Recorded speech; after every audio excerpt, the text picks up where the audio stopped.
Okay, so Jørgen Veisland, he is Associate Professor of Scandinavian, American, and Comparative Literature at the University of Gdansk here in Poland. You have been employed there since 1992. Previously, he has worked at the International People's College in Denmark, University of Wisconsin-Madison, University of California, Berkeley, and Fudan University, Shanghai, China. You are a member of the International Association for Scandinavian Studies and the International Association for Ethical Literary Criticism. Jørgen is the author of Kierkegaard and the Dialectics of Modernism back in 1985, yeah, right? Yeah, that's right. Mm-hmm. He is the author, let's see, and many other articles on 20th and 21st century American, British, and Scandinavian fiction and poetry. I will just mention a few of these titles. It's a fascinating list of books you have written, Jørgen. The Homeless Subject, Henry David Thoreau in the Age of Reflection, Mimesis and Metamorphosis, The Self of Contemporary American Fiction.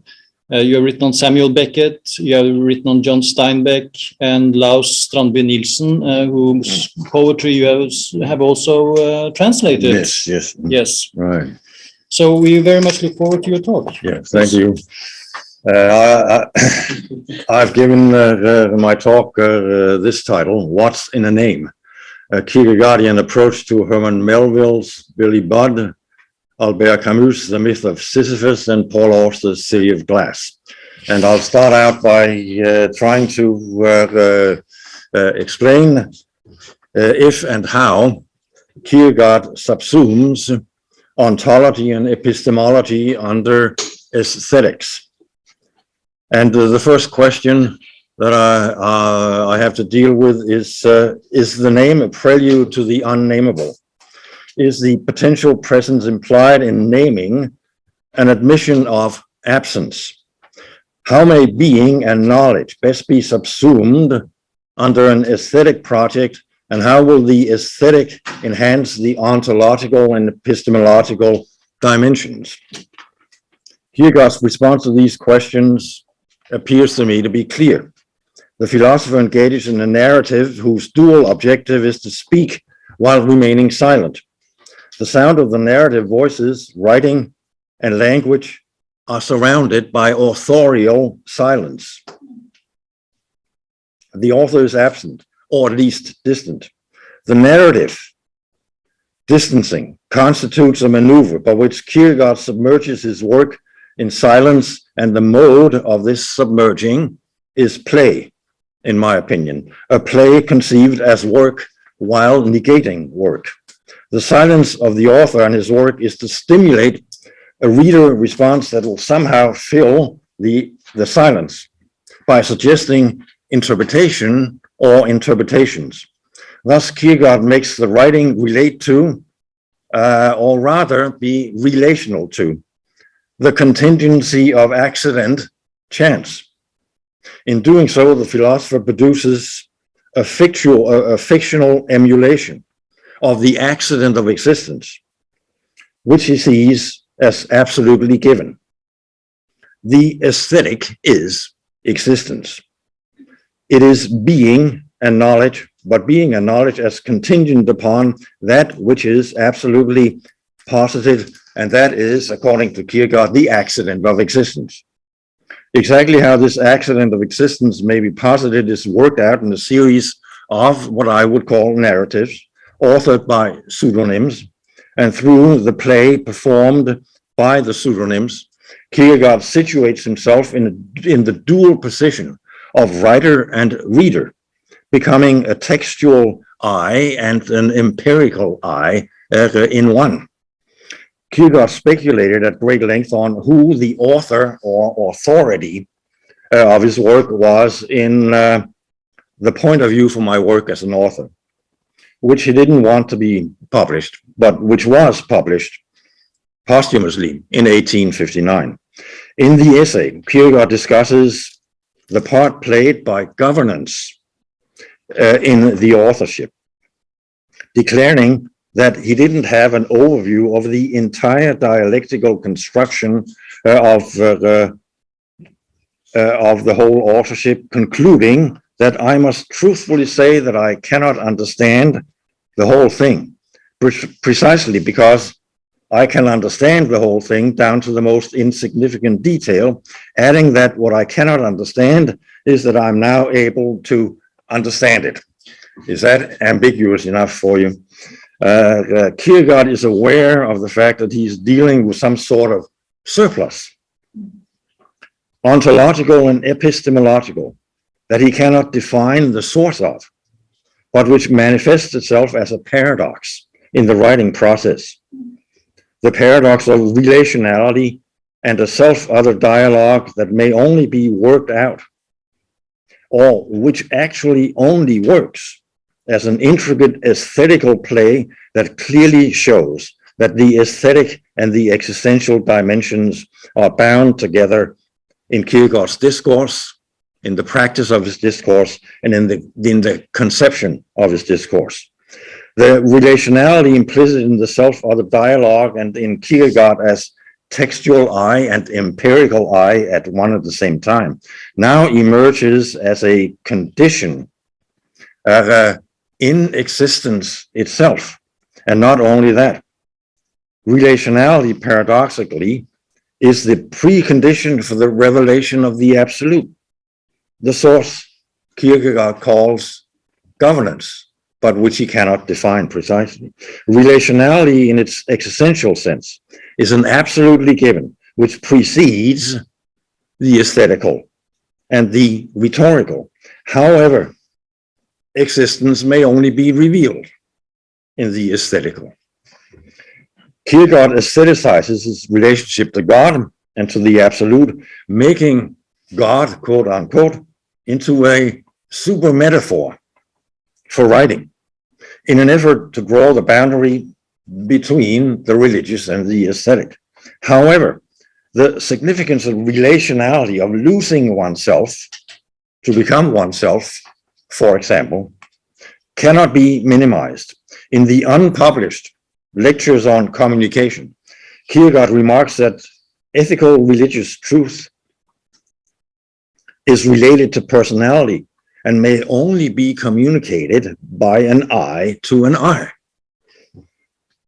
Through the aesthetical project, the narrative work play, presided over by the pseudonyms, the gap between direct and indirect communication narrows, as Kierkegaard claims that by bringing poeticized personalities, the pseudonyms, who say I, into the center of life's actuality, he has, in fact, contributed to familiarizing the contemporary age with hearing a personal I speak. The complicity of the aesthetic and the religious is part of a greater paradox, analyzed in concluding unscientific postscript. Here, reason and existence also appear linked, yet they are separate. The relation of reason to existence is dialectical. Reason is dialectical in itself, and existence is dialectical. Understanding and existing are two different things. Existing is serious, speculation unserious. Reason has a limit, but when defining this limit, Kierkegaard thinks existence as different from thought, thus aggravating the paradox. The passion of thought evoked by Johannes Climacus in the Philosophical Fragments involves a breach of reason and leads to belief against understanding. But isn't belief a higher form of knowledge, we might ask? May we not situate belief within the constant search for access to the deeper layers of understanding that emanate from and at the same time approximate knowledge or wisdom? Granted, the hidden source governance, as Kierkegaard calls it, is present in language only as an absence, but absence in the sense of infinite potential, an openness that doesn't negate, but affirms. In Victor Eremita's Either Or, the second pseudonym called A explores the limit relation between language and music, stating that wherever language ceases, I encounter the musical. And music is an expression of sensuous eros, or the immediate erotic. Hence, music is the language or non-language of sensuous immediacy. And the immediate is really the indeterminate, A claims. That is a non-representational mode. An additional underminer of representation is Socratic irony, which Kierkegaard in The Concept of Irony from 1838 designates as the infinitely delicate play with nothingness. The emphasis is on play as opposed to work, which is determined by the economic market conditions and the general demands of the establishment, det bestående in Danish. The English work is incidentally also etymologically related to the Danish noun virkelighed, reality or actuality, the root of which is virke. Virke. It's working in Danish, det virker. However, work does not work unless it is placed within an aesthetical narrative framework, as indeed it is in either or, whereas John Vino Smith points out in his work, A Question of Eros, that I'm quoting from now, the relation between A's theoretical and Johannes's novelistic discourse is put in question, as suggested by Victor Eremita's ambiguous novelistic framing of both of these. As Smith states, referring to the Diary of a Seducer, both A's reflective theoretical determination of immediacy and Johannes's self-reflective determination of reflection must be regarded as fictive. What is undecided is whether Johannes's discourse should be regarded as doubly fictive in the sense of a fiction within a fiction. And it is not to be taken for granted that the fiction of a fiction is more fictional than a fiction pure and simple. Smith claims that a double fiction may take a pseudo-dialectical turn back toward fact. I proceed to a brief description of Kierkegaard's work, The Concept of Anxiety, where I will place the work within a larger conceptual framework where Kierkegaard is attempting to define freedom and the demonic, and the relation between freedom, anxiety, and the demonic. Here, in The Concept of Anxiety, which is written under the pseudonym Vigilius Haufniensis, the task is to tackle two connected dialectical theses: body, soul, spirit, and the temporal, the eternal, the moment. Body and soul are united in a third, says Vigilius, and the third is spirit.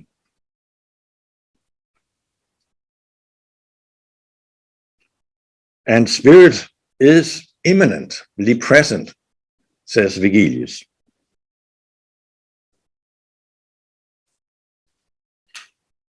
In man's innocent state. And I quote, as immediate as dreaming, as immediate as dreaming. This is the immanent state of spirit, which is something that I'll pursue further in when I come to interpreting Melville's Billy Bottom. Vigilius adds that this dreaming state that spirit is in, or rather the spirit that is immanent in the dreaming state, is both a hostile and a friendly power. How is that? It's a hostile power since it disturbs the relation between body and soul, says Vigilius. On the other hand, spirit is a friendly power since it is precisely that which constitutes the relation. Vigilius asks, what then is man's relation to this ambiguous power? How does spirit relate itself and to its conditionality? It relates itself as anxiety. Angst, then, is an emotional state expressing fear of becoming conscious and at the same time a fear of remaining unconscious. Vigilius now proceeds to discuss the second synthesis, that of the temporal and the eternal, asking what the third element of the synthesis might be in this case. And the third is the moment, øjeblikket, in Kierkegaard's Danish, adding that the moment is that ambiguity in which time and eternity touch each other. Further, the synthesis of the temporal and the eternal is not separate from the synthesis of body and soul, but a manifestation of it. And this is important. Spirit is created with the arrival of the moment, says Vigilius. Spirit is consciousness of the moment, and as such consciousness of eternity and time, the precondition for the individual's awareness of his and her place in history. How is anxiety now related to this process? Anxiety is the psychological prerequisite for the arrival of spirit and moment, says Vigilius. Vigilius terms this arrival freedom and says the spirit, when it's about to posit the synthesis as the spirit's or freedom's possibility in the individuality, expresses itself as anxiety, further comparing anxiety to a state of dizziness versus vertigo. Moreover, there are two kinds of anxiety. Anxiety about the evil and the opposite, or rather the inverse, anxiety about the good. Anxiety about the good is the demonic. The demonic, says Vigilius, is an unfree relation to the good. And unfreedom is that which wants to close itself off. And Vigilius continues, I quote, this is a 4 or 5 line quote, the demonic is enclosing reserve, in Danish, the indeslutede, and the unfreely disclosed. Again, we have an ambivalence and ambiguity here, both enclosed and disclosed. The two definitions indicate the same thing, because enclosing reserve is precisely the mute. And when it is to express itself, this must take place contrary to its will, since freedom, which underlies unfreedom, or is its ground, by entering into communication with unfreedom from without, revolts and now betrays unfreedom in such a way that it is the individual who in anxiety betrays himself against his will. Okay, that is the demonic. The demonic is a suppression of reality, a rejection of freedom, a rejection of self-consciousness. By contrast, achieving spirit in the moment means becoming real, emphasizing becoming, entering the process of becoming. However, achieving spirit also involves solving the dichotomy between the unconscious state and the conscious state, a dichotomy which continuously precipitates the individual into an ambiguous relation to freedom, spirit, and the moment. And the ambiguity consists in anxiety, surfaces in the mind, in the psyche as anxiety. The individual is anxious to be free, yet afraid to embrace freedom at the same time. And what's more, the path to freedom is strewn with thorny roses, the principal element of which is an innate obscurity that is engaged in and practiced professionally, that is poetically, by the demonic and the aesthetical, both of which assume an incognito, that is the pseudonymous approach to truth. At this point, I would add, the aesthetical may indeed be said to be complicit with the demonic. This is how I see it. This is not Vigilius. This is speaking. This is myself speaking. The aesthetical may indeed be said to be complicit with the demonic in the sense that hiding or even lying is part of a psychological and epistemological process aiming to disclose the truth, so that lying becomes part of the truth. The truth cannot be a truth unless it includes lying. And this is something that Heidegger also points out in his essay on the essence of truth in a very logical manner. Next, I proceed to the two novels in which I will examine the relationship between fathers and sons. The discussion of fathers and sons is a discussion of Melville's Billy Budd and Paul Auster's City of Glass. In these two novels, plot and character manifest a fusion of the aesthetic and the demonic, in my view. The aesthetic is pitted in a struggle to free itself from the negative psychic and moral effects of the fusion, a fusion which ironically has contributed to the delicate play of emancipating spirit from its dreaming state. The demonic subject possesses reason in the form of a cynical intellect, dissecting innocence and provoking the innocent subject to come out and to ascend to consciousness. The liberating of the aesthetic from this negative fusion will entail a new concept and practice of speaking and writing. And this is what I see occurring both in Billy Budd and in the City of Glass.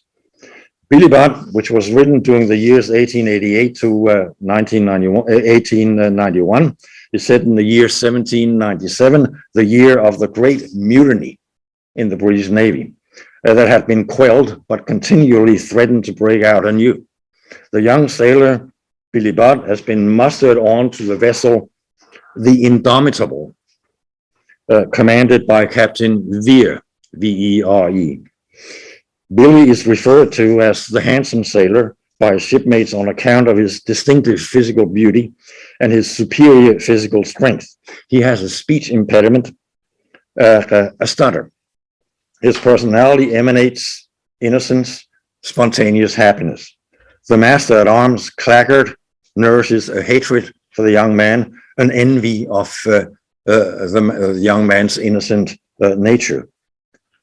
Billy is described in language rich in images and metaphors. He was young, and despite his all but fully developed frame, in aspect looked even younger than he actually was, owing to a lingering adolescent expression in the as yet smooth face, all but feminine in purity, in natural complexion.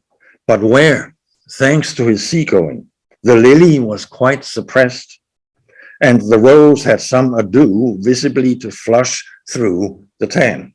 Rich metaphorical language, that is, and very complex metaphorical language. The lily is suppressed and the rose does not quite flush through the tan. The images recall Vigilius' analysis of the dreaming state.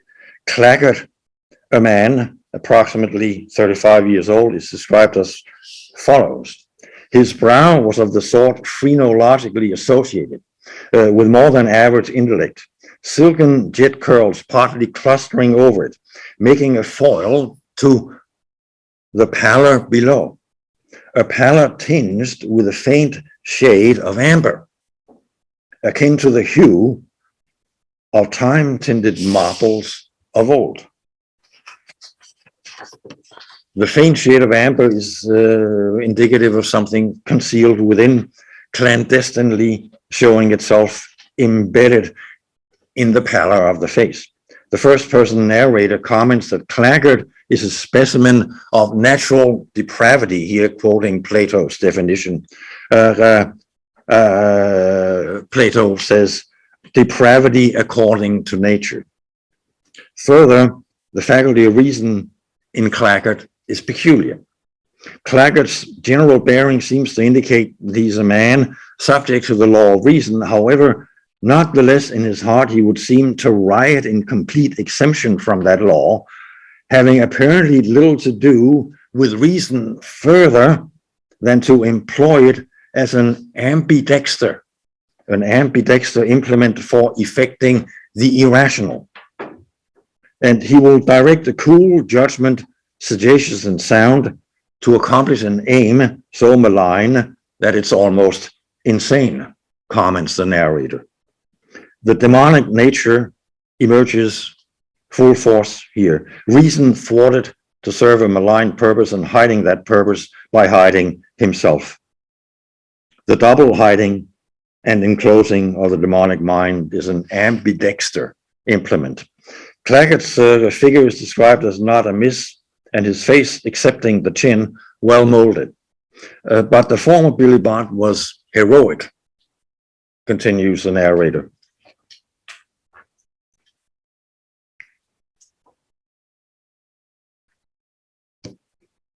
And if his face was without the intellectual look of the pallid Claggart's, not the less was it lit like his, from within, though from a different source.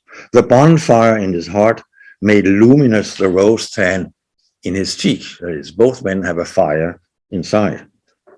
The faces of both are lit from within, one source giving testimony to a slowly emerging, blooming spirit, in the case of Billy, the other source feeding a malignant purpose. The quote from Shakespeare's Romeo and Juliet is pertinent here. What's in a name? That which we call a rose by any other name would smell as sweet. Granted, but for fragrance to be emitted, the rose has to bloom in maturity. Billy's rose tan is made luminous, indicating that the potential state of spirit is about to unfold naturally. And here I see here an implicit critique, or we can use this scene, this description as an implicit critique of Kierkegaard. Because in Billy, the spirit blooms naturally and spontaneously, and does not have to be evoked by reason, by the conscious mind. Whereas Claggart's depraved purpose results in the hiding of the source within, and yet he is employing reason ambidextrously to enclose and disclose at the same time. It may be that subconsciously Claggart aims to facilitate the emergence of spirit in Billy, which would mean that Claggart's envy of innocence is also an attraction to innocence. And the narrator indicates in very subtle fashion throughout the novel that there's an attraction here on, in general, also physical attraction on Claggart's part to Billy. Yet Claggart's attraction to innocence and his secret wish to possess it propels him into a series of acts whose purpose is to turn innocence and unconsciousness into consciousness and self-consciousness. The meaning of this secret psychic and moral purpose would be then that Claggart actually aims to assist in the making luminous the rose tan in Billy's cheek, in Claggart's eyes. Billy's nature is to be nothing more than innocent, and that is a state of nothingness. And this state of mind must be improved. So Claggart resorts to recoiling upon himself like the scorpion for which the creator alone is responsible, says the narrator, and consequently acts as he must. His acting against Billy culminates in an accusation of the handsome sailor, charging him in front of Captain Veer with plotting a mutiny. Precipitating the charge is a curious event involving spilled soup, and the soup is spilt by Billy coursing across the deck and hitting Claggart's feet. Claggart interprets this as a willful demonstration of antipathy on Billy's part. The symbolic significance of the spilled liquid is fairly obvious. The soup, as nourishment, unites the two men, flowing from Billy's hand to the master of arms' feet. The dietary nourishment constitutes the surplus, which Kierkegaard refers to as governance, spiritual and aesthetic, and one at the same time, manifesting itself as a common source, endowing narrator and character, both men, with natural sustenance. However, of course, in the case of Claggart, this is deviating from the natural source. The charge of mutiny by Claggart made to Captain Vere makes Billy speechless. And the captain's repeated enticement to Billy, "Speak, man, defend yourself," elicits no response, save a strange dumb gesturing and gurgling. Billy finally strikes Claggart a fatal blow to the head, and the master at arms dies on the spot. An inquiry follows, and although several officers plead for acquittal, Vere decides to pronounce a verdict of death by hanging. The sequence of events indicate a fatal civilizational dilemma caused by a reversal or the inversing of the Freudian Oedipal dynamics. The overthrow or slaying of the fathers by the sons, the brothers, depicted by Freud in Totem and Taboo, is transformed into the slaying of the sons by the fathers. And here Melville is on to a civilizational dilemma, indicating this is a path, a destructive path to the death of civilization. The consequences are fatal and ultimately lead to the death of the fathers as well, as both Claggart and Vere die, the latter being lethally wounded in battle at a later date. On his deathbed, Vere mumbles to himself, Billy Budd, not a token of remorse, but a sign of resurrection, resurrecting the son by naming him. The name is the name of the rose in bud, with a double D. The hanging scene also becomes a resurrection as Billy speaks at the end saying, "God bless Captain Vere," demonstrating a singularly generous forgiveness and understanding of what prompted the captain to arrive at the verdict. The captain quite simply followed conventional justice. At the hanging, the sky emits a glow. It chanced that the vapory fleece hanging low in the east was shot through with a soft glory as of the fleece of the Lamb of God. And Billy ascended, and ascending took the full rose of the dawn. Claggart served his purpose, after all, in spite of himself, as Billy's death becomes spirit blooming in the rose of dawn. The rose color of the dawning sky is the visual accompaniment of the sounds of nature forming the new language heard when Billy is lowered into the ocean. A second strange human murmur was heard, writes the narrator, blended now with another inarticulate sound proceeding from certain large seafowl, whose attention having been attracted by the peculiar commotion in the water, resulting from the heavy sloped dive of the shotted hammock into the sea, flew screaming to the spot. So near the hull did they come that the stridor or bony creak of their gaunt, double-jointed pinions was audible. The cry of the birds are a croaked requiem. The croaking and the inarticulate sounds of the seafowl is the sound of a language before language, representing the natural unfolding of spirit in immediacy. In A City of Glass, Daniel Quinn, the protagonist of the novel, used to be, prior to the loss of his wife and son, who died in an accident, an accomplished writer of fiction. After the loss, he has turned to writing detective stories simply to pass the time in what seems to him to be a meaningless existence. He is retired to a position above and beyond his own writing, like Kierkegaard, distancing himself from his work and consistently using the pseudonym William Wilson as the author of his novels. The reference here to Edgar Allan Poe's tale, William Wilson, is naturally no coincidence, as the name reverberates with the sinister overtones of the perhaps most radical example in literature of the romantic double. The private eye narrator of Wilson's detective fiction is named Max Work, a name serving as an antidote to the fictive universe he operates in, although work appearing within a fiction, or as it is, a double fiction, may rather be termed play instead of work.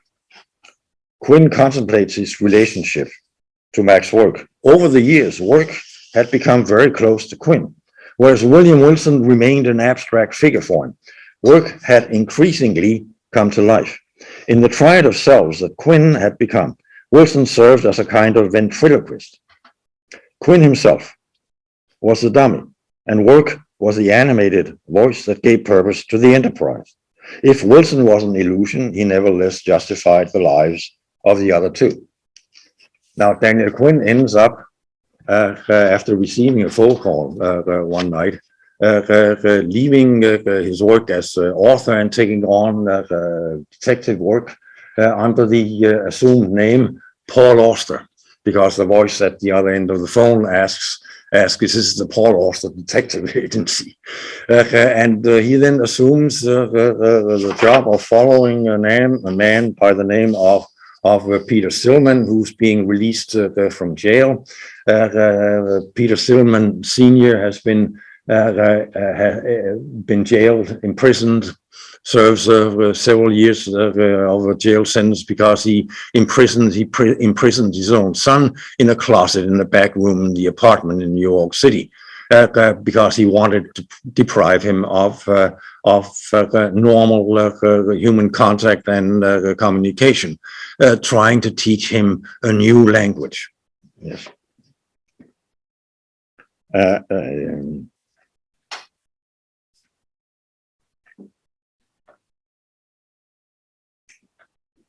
So Auster follows Stillman Sr. after he gets out of jail around the streets of New York City, and something very strange occurs here, because he notices that, first of all, Peter Stillman Sr., Stillman Jr.'s father, traces a pattern as he walks. He traces the letters Quinn Auster finds out, Tower of Babel. And secondly, he picks up stray objects, discarded objects on the streets, puts them in a large leather bag that he carries across his shoulder, taking them back to his hotel room, where he sits down trying to assign them new names, because discarded objects, like, for example, a broken umbrella, does no longer fit the name umbrella. So a new name must be invented. When being interviewed for the detective job, Quinn also has a brief conversation with Peter Stillman Jr., who appears all dressed in white. And Peter introduces himself as follows: "I'm Peter Stillman. That is not my real name. My real name is Peter Rabbit. In the winter, I'm Mr. White. In the summer, I'm Mr. Green. Think what you like of this. I say it of my own free will. Wimble, click, crumple, chaw, below. It's beautiful, is it not? I make up words like this all the time. That can't be helped. They just come out of my mouth by themselves. They cannot be translated." Quinn finds out later in a meeting with Paul Auster, the real author who appears in his work as a character, that Peter Stillman Sr. has committed suicide. And Quinn, what does he do then? He goes back to the Stillman's apartment, finds it's empty, proceeds down to the end room where Peter Stillman Jr. had been cooped up, and starts composing what he calls a red notebook. And this is the new language that comes out of the encounter. And finally, I want to briefly comment on Camus's attitude to reason and belief, which emerges as a critique of Kierkegaard in the essay The Myth of Sisyphus from 1942. And this critique revolves around the following point. Kierkegaard takes the leap, Camus says, before knowing. That is, the leap, according to Camus, is not an admission of the rational, but an admission of the irrational. In Kierkegaard, says Camus, Antinomy and paradox become criteria for the religious. And what Kierkegaard calls for is the third sacrifice required by Ignatius Loyola, the sacrifice of the intellect. In the eyes of Camus, this leap is a moral as well as an epistemological error, because it makes of the absurd the criterion of the other world.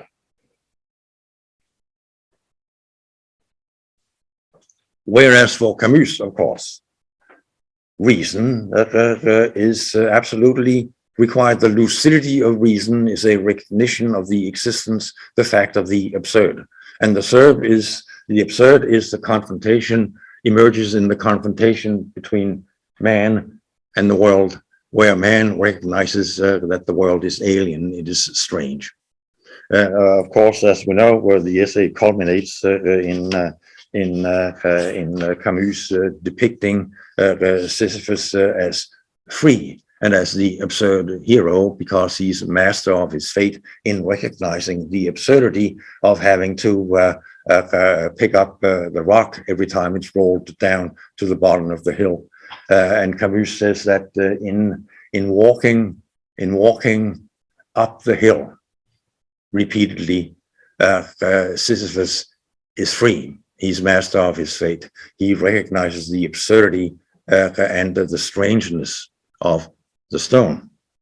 Now, what I pointed to here in my comments on the sons and fathers is also the reversal or the inversing of the Oedipal dynamism comes out in a later essay by Camus also, because the myth of Sisyphus, where Camus proposes the lucidity of reason as the only logical and existentially valid stance of man in the world.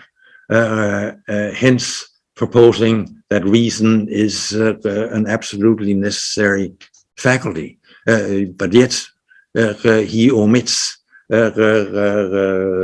knowledge as to the fact that there might be an element, an aspect of reason itself that exceeds reason.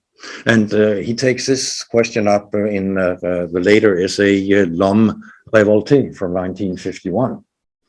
The Rebel, I believe it's the English translation. Where he then proceeds to contradict his former insight into the faculty of reason, saying, in fact, confirming the fact that actually there is an element in reason, in the faculty of reason, that exceeds reason. For if you protest against, if you revolt, protest against the absurdity of existence, then you have embraced belief, because you believe in the protest, in the revolt.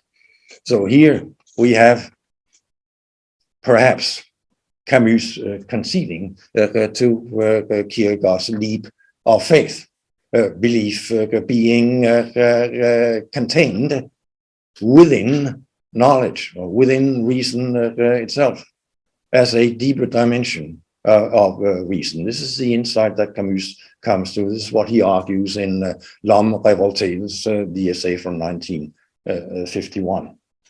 And this is something that we could discuss further. Yes, thank you very much for your attention. Thank you.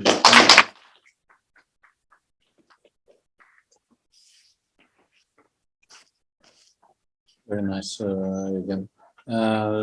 You bring together many aspects, a deep reading of Kierkegaard with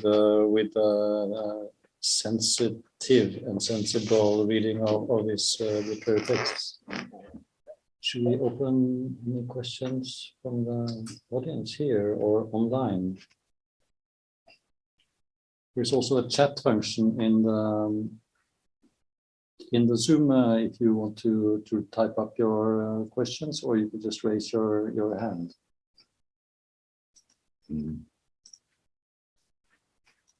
or here. We'll wait till, Yeah.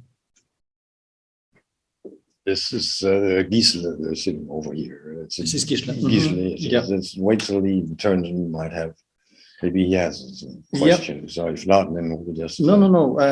But there's a few minutes, right? We have a few minutes. 10 minutes. We have time. Would be okay to ask a question of you right away? I have a question about governance. Yes. You talk about this surplus of reason. It would be nice if you just clarified this. I was a little bit. It wasn't entirely clear. I understood it this way. I understand, but I don't understand that I understand. Yes. No, this is a typical Kierkegaardian. Let me see if I can find the exact quote. Yes, I must truthfully say that I cannot understand the whole thing, precisely because I can understand the whole thing down to the most insignificant detail. Adding, what I cannot understand is that I'm now able to understand it. This means that Kierkegaard is apparently criticizing his own intellectual method, the rational method of dissecting understanding in order to arrive at a complete understanding of understanding. Right. And he ends up saying that he cannot understand, in fact. Well, he cannot understand that he can now what does that indicate? Indicates an intuition. That understanding is at a deeper level an intuition. But this intuition may not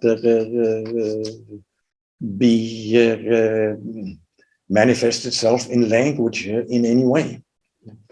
And in either or, of course, it manifests this deeper layer of understanding. Manifests itself as music, because music is beyond the limit of language. So I believe that this is what he's talking about here. In other words, the same thing as it amounts to the same thing as his comment on music, as A's comment on music in either or. I think that's how I would answer that question. Resemble